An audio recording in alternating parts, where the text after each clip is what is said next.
Hi YouTube. Today for dinner we are going to have chuck pot roast. And I am going to tell you the key to having a really tender roast is the marbleization. Yes. You want lots of fat, okay? I have rinsed this. I am going to season it. Excuse my voice this morning. I'm going to season it with some Lowry seasoning salt.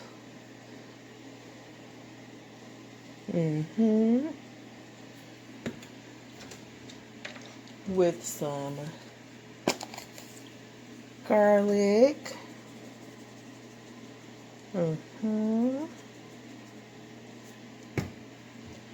Black pepper.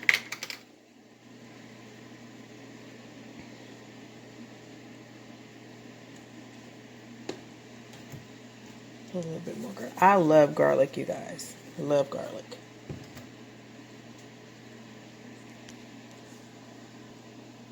Now you want to rub that in.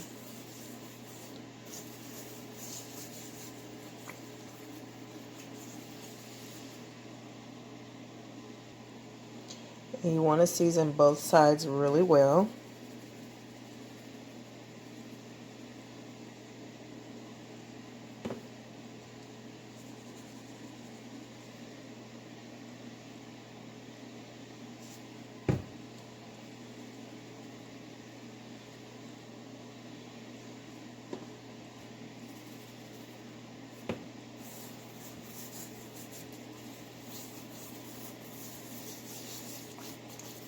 Another thing you guys can do, which I used to do but cannot anymore because it contains wheat, is season your roast with a packet of Lipton onion soup. I'm going to cover this and put it in the fridge. Hi, my beautiful YouTube family. Welcome back to the McCrazies channel. If you are new to this channel, thank you very much for joining. Thank you very much for liking, sharing, subscribing, commenting, and turning on the notification bell. Don't forget to do that because YouTube will not always notify you when the McCrazies upload a video. And if you are one of my OG subscribers, what up, y'all? What up, y'all? Thank you for coming back. Today we are going to make pot roast. So let's go ahead and get started.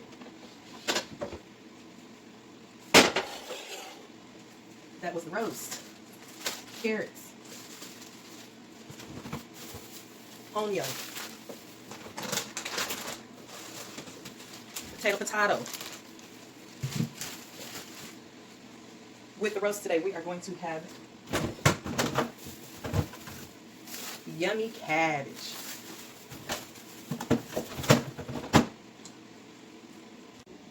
Alright, you guys, as I showed you earlier today, I have already seasoned my meat and put it in the fridge for about 2.5 hours covered. Because it's in a glass casserole dish, you're going to want to let this dish warm, you know, like to room temperature before you stick it in the oven because it will break. If it gets hot, from cold to hot like that, it'll just break. I am preheating my oven to 350. But I have some things I need to do to this roast before we pop it in the oven. So I'm going to show you that in just a minute. I have my carrots that I'm going to go and dice up, my potatoes and my onion. And plus I want the meat to get to room temperature so that the seasonings can absorb into the meat. I'll be back. Okay, so this next step is going to help create a gravy for you so that you don't have to make a gravy. I like gravy on my roast. So I have covered the bottom of my skillet with oil. You see it's just barely covering the bottom. I'm going to heat that up. Coat my roast in flour.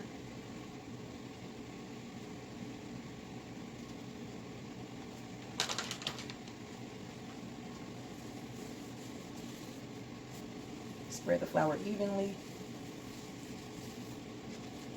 Flip it over.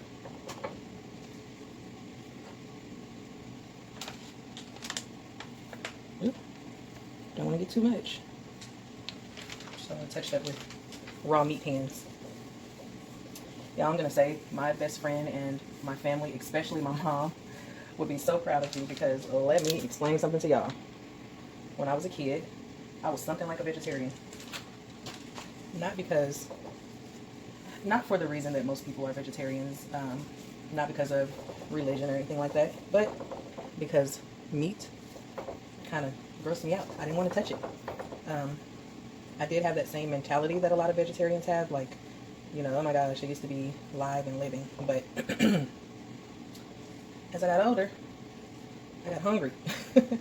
I guess. I don't know. My taste buds just started to change. Just like even now, I like mayo instead of Miracle Whip. And I used to hate mayo and only like Miracle Whip. But now I don't even like Miracle Whip at all. So my oil is heating up. Right now we are going to turn the roast over. You want to cook that flour pretty good so that you can have a nice brown gravy. Can y'all see that?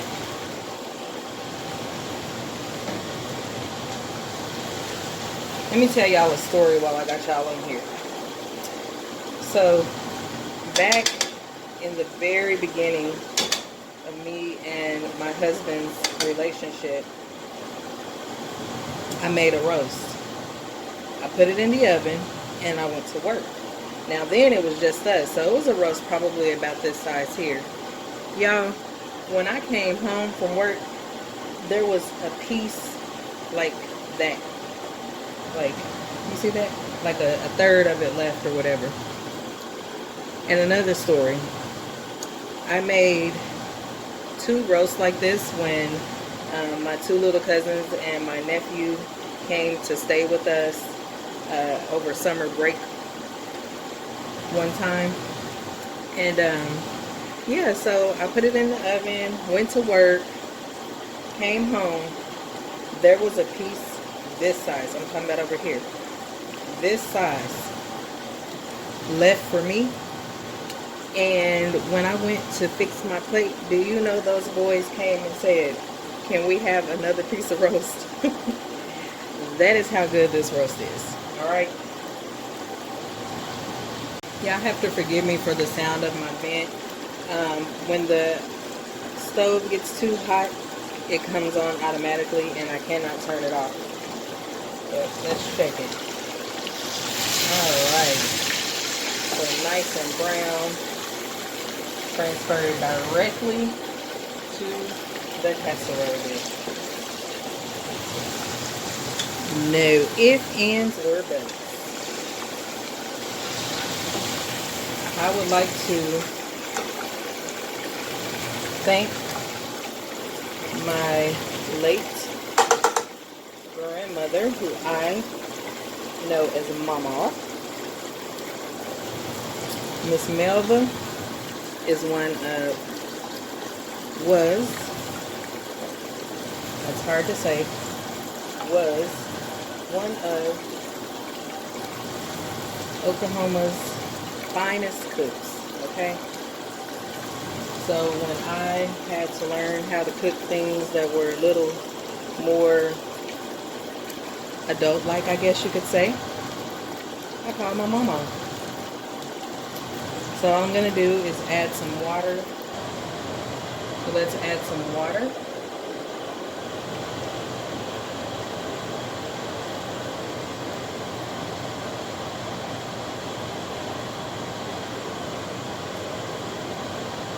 It's about, let me put a little bit more.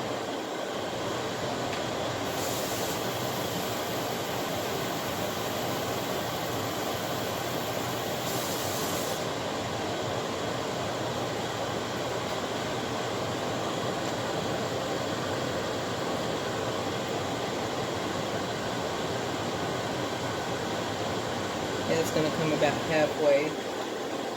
Alright.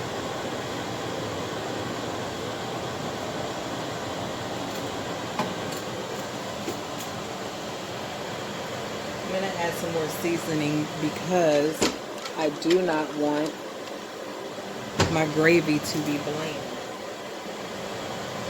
Okay? This is preference on how much seasoning you want. And salt to taste.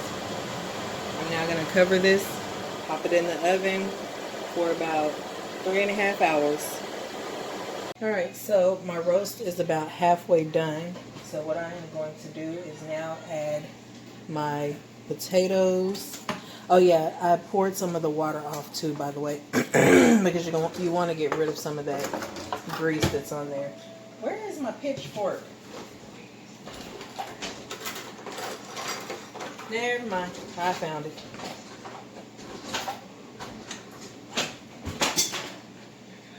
What that was.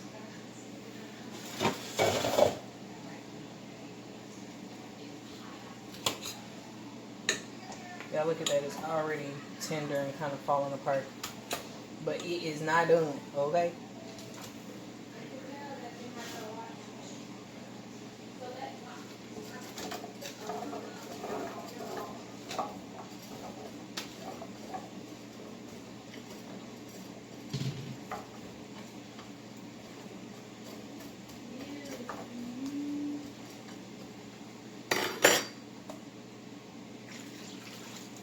Water. I hope I hit record.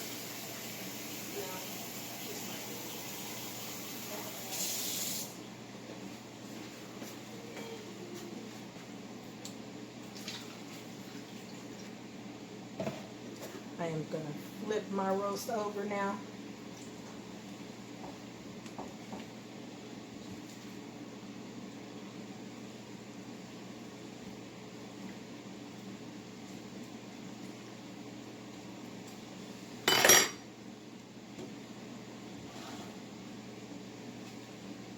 Cover and place back in. I hope y'all saw that. Place back in the oven. All right, let's take the roast out the oven.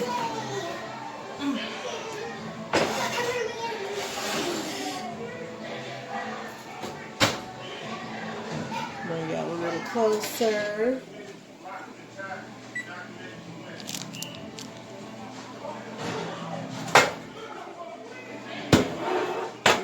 Wee! Look at that. Tender. Leave that tree alone. I can't wait till it's down. Alright, there's the roast. And here is the fried cabbage. Let me see if I can bring y'all a little closer there. Go to them.